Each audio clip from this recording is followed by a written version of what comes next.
दोस्तों, जब कभी बात इतिहास के सबसे सनकी शाहों की होती है तो जहन में सबसे पहला नाम एडोल्फ हिटलर का या फिर ईदी अमीन का आता है।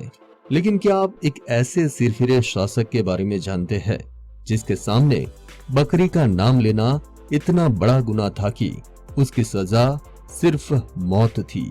ऐसा राजा जिसने अपने घोड़े को ही मंत्री बना दिया था और उसकी सनक की इंतहा तो उस वक्त हो गई जब उसने पूरे राज्य में अपनी पत्नी को नंगा घुमा दिया था। और तो और दरिंदगी ऐसी कि अपनी ही बहनों से हवस मिटाकर उन्हें वेश्यावृत्ति के धंधे पर छोड़ दिया था। दरअसल हम बात कर रहे हैं रोमन एम्पायर के जीएस सीजर ऑगस्टस गेर्मेनिकस की, जिसे दुनिया कैलिग्युला के नाम से जानती थी। दोस्तों, कैलिग्युला रोम का तीसरा सम्राट था जिसकी गिनती दुनिया के सबसे खूंखार शासकों में होती है। इसका जन्म 31 अगस्त 12 सीई एंटियम में हुआ था, जिसे आज हम इटली के नाम से जानते हैं। कैलिग्युला अपने माता पिता की 6 संतानों में तीसरे नंबर पर था। वहीं उसकी पसंदीदा बहन जूलिया द्रुसिला 5वें नंबर की संतान थी। कदकाठी में लंबा और पतला सा दिखने वाला कैलिग्युला को 25 साल की उम्र में ही राजगद्दी मिल गई थी। वो दिखने में दुबला पतला जरूर था, लेकिन उसके आदेश और बनाए गए नियम से रोम की जनता थर थर कांपती थी। पर दोस्तों, ये पागलपन कैलिग्युला में बचपन से ही दिखने लगा था। बताया जाता है कि बचपन में कैलिग्युला के अंदर बाकी बच्चों से अलग आदतें थी। उसे किसी को भी तड़पते देखना पसंद था। ऐसे में वो अक्सर महल के कुत्ते के छोटे बच्चों को छत से फेंक दिया करता था और उन्हें चिल्लाते और तड़पते देखकर उसे सुकून मिलता था। अब इसे आप कैलिग्युला का सनकीपना नहीं कहेंगे तो क्या कहेंगे कि जब उसे मालूम पड़ा कि राज्य में कुछ लोग उसके शरीर को लेकर उसे बकरा कहते हैं, तो उसने गुस्से में आकर सभी लोगों को फांसी पर लटका दिया। साथ ही राज्य में बकरे का नाम लेने पर मौत का फरमान भी सुना दिया। सिर्फ इतना ही नहीं, कैलिग्युला को अपने राज्य में किसी मजबूत बाल वाले मर्द को देखना बिल्कुल भी पसंद नहीं था और अगर गलती से ऐसा कोई राह चलते मिल जाता है वो उसका सर मुंडवा दिया करता था। बता दे कि कैलिग्युला को घोड़े से बड़ा लगाव था। खासकर बात करें उसके पसंदीदा घोड़े इंसीटैटस की, जिससे सनक सनक में उसने न सिर्फ एक महल बना कर दिया था बल्कि उसे अपने राज्य का बड़ा मंत्री भी घोषित कर दिया था। अपनी इन्हीं अजीबोगरीब हरकतों के कारण कैलिग्युला हरदम सुर्खियों में रहता था।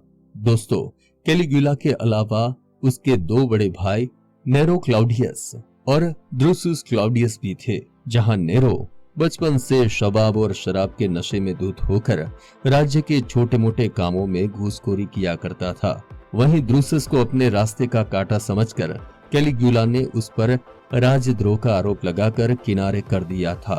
दोस्तों, आपको बता दें कि रोम के सबसे महान शासक जूलियस सीजर कोई और नहीं कैलिग्युला के परदादा थे। जर्मिनियस कस उसके पिता और एग्रिपिना द एल्डर उसकी मां थी। कैलिग्युला के पिता जर्मनिस्कस की मृत्यु के बाद उसकी मां एग्रिपिना ने कई सालों तक रोम की सत्ता को संभाला और जब उन्हें लगा कि कैलिग्युला अब रोम को संभालने के काबिल हो गया है तो उसे गद्दी पर बैठा दिया।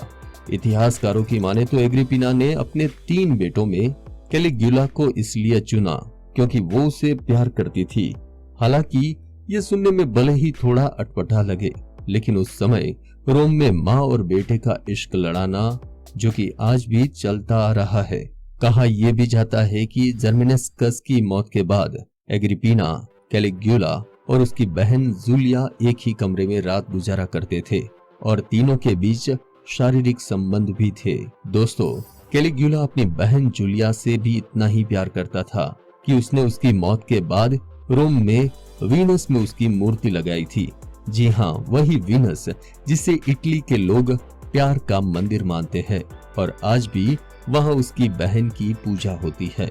दोस्तों, कैलिग्युला के बारे में ये भी कहा जाता है कि वो सनकी के साथ बेहद चालाक भी था। उसे पता था कि रोम के लोग हैवानी ताकतों और अदृश्य शक्तियों से बेहद डरते हैं और उनकी पूजा भी करते हैं। इसलिए उसने रोम में ये अफवाह उड़ा दी कि उसके अंदर एक शक्ति है और इसीलिए वो अन्य लोगों से अलग दिखता है। ऐसे में जितने भी लोग ने कैलिग्युला की शारीरिक बनावट का मजाक उड़ाया, उसने उन सबको ठिकाने लगा दिया।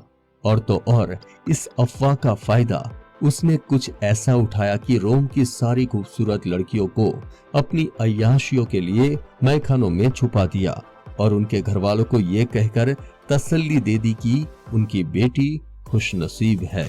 बताया जाता है कि कैलिग्युला महीनों तक अपने कक्ष में ही पड़ा रहता था और पूरे महल में बिना कपड़ों के घूमता रहता था। दोस्तों, कैलिग्युला के ऊपर हवस इतनी हावी थी कि उसे उस वक्त का सबसे जालिम और हैवान राजा कहा जाता था। जिस तरह राजाओं महाराजाओं के पास कुछ ऐसे खास सलाहकार होते हैं जो उन्हें अच्छे बुरे की सलाह देते हैं, उसे राजा की आंख और कान कहा जाता है। ठीक वैसे ही कैलिग्युला ने अपने इर्द गिर्द 20 से 25 ताकतवर लोगों का ग्रुप बनाकर रखा था। लेकिन गजब की बात तो ये थी कि ये लोग कैलिग्युला की सुरक्षा या फिर सलाह के लिए नहीं थे, बल्कि इन्हें इसलिए रखा गया था कि संबंध बनाते समय अगर कोई लड़की चीखती या चिल्लाती नहीं है तो वो उस लड़की को अपने इन्हीं लोगों के हवाले कर दिया करता था और फिर ये सभी लोग मिलकर उस लड़की के साथ हैवानियत करते थे। ऐसे में जब उसके ये खास लोगों के द्वारा लड़कियों के साथ जबरदस्ती होती थी तो कैलिग्युला उनकी चीख और पुकार सुनकर मजे लेता था, जो कि उसे वो बचपन से पसंद था। दोस्तों, सिर्फ लड़कियां ही नहीं, कैलिग्युला ने तो ये दुष्कर्म अपनी खुद की बहन के साथ भी किया था और एक बार तो उसे बेरहमी से इसलिए मार दिया था क्योंकि उसने उसके शरीर के कुछ अंगों को छोटा बता दिया था। आपने दुनिया भर के इतिहासकारों के मुंह से तमाम राजा महाराजाओं की भलाइयां सुनी होगी, उनके काम की तारीफ भी सुनी होगी, लेकिन कैलिग्युला का मिजाज इन सब से अलग था। अगर रोम के लिए कैलिग्युला ने कुछ किया था तो वो थी सिर्फ और सिर्फ रोम की बर्बादी, जिसका सबूत आज भी आपको वहां के कई म्यूजियम्स में देखने को मिल जाएगा। हालांकि दोस्तों, कैलिग्युला के सन की स्वभाव के बारे में तो ये भी कहा जाता है कि वो पहले इस तरह का नहीं था, लेकिन एक दिन जब रोम की गद्दी पर बैठने के बाद कैलिग्युला को अचानक से बुखार आ गया और वो कई महीनों तक बिस्तर से नहीं उठा तो सब बदल गया। बुखार आने के कुछ महीनों के बाद जब एक दिन उसे होश आया तो वो पूरी तरह से बदल चुका था। उसके स्वभाव में काफी बदलाव आ चुका था, दिमागी तौर पर वो काफी बदल गया था, जिसके बाद कहा जाता है कि यहीं से शुरू होती है कैलिग्युला की सन की और क्रूर होने की कहानी। ये बात तो हम आपको पहले ही बता चुके हैं कि कैलिग्युला को घोड़े से कितना प्यार था, लेकिन जब वो घुड़सवार कोई रेस हार जाता तो गुस्से में उस घोड़े को खूब पीटता था और पीट कर थक जाने के बाद घोड़े को जहर देकर मार डालता था। कैलिग्युला उम्र के साथ साथ और सनकी होता चला गया, यहाँ तक कि उसने लड़कियों के कपड़े तक पहनना शुरू कर दिया था। खुद को भगवान बताने के लिए पूरे राज्य में अपनी मूर्तियां लगाना शुरू कर दिया था, जिसे आगे चलकर रोम की आर्थिक स्थिति बद से बदतर हो गई।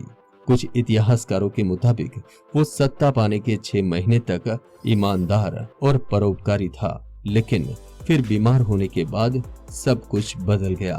उसकी क्रूरता, फिजूल खर्ची और अय्याशी के चलते उसे दुनिया एक पागल अत्याचारी के नाम से जानने लगी। इन सब के अलावा कैलिग्युला को लेकर अगर कोई अच्छी बात है तो रोम में उसके द्वारा बनाई गई गगनचुंबी इमारतें और बड़े बड़े महल, जिन्हें आज भी देखा जा सकता है। कैलिग्युला के चलते रोम के मासूम लोगों को काफी कुछ सहना पड़ा था। हालात ऐसे थे कि रोम में भूखमरी आ चुकी थी, अर्थव्यवस्था पटरी से उतर चुकी थी और लोग भूखे मर रहे थे, लेकिन कैलिग्युला को अपने शौक के आगे कुछ भी नहीं दिखाई दे रहा था। वो अय्याशियों की गलियों में गुम हो चुका था। उम्र के बढ़ते पड़ाव के साथ साथ वो धीरे धीरे पागल होने लगा था, खासतौर पर तब जब उसकी बहन जूलिया की मृत्यु हो गई और एक दिन महल के कुछ खास लोगों के द्वारा कैलिग्युला की हत्या कर दी गई थी, जो कि आज भी एक राज बना हुआ है। तो दोस्तों, आज के लिए बस इतना ही। अगर आपको हमारे द्वारा दी गई जानकारी पसंद आई हो तो इस वीडियो को लाइक कर शेयर करना बिल्कुल ना भूलिए। धन्यवाद।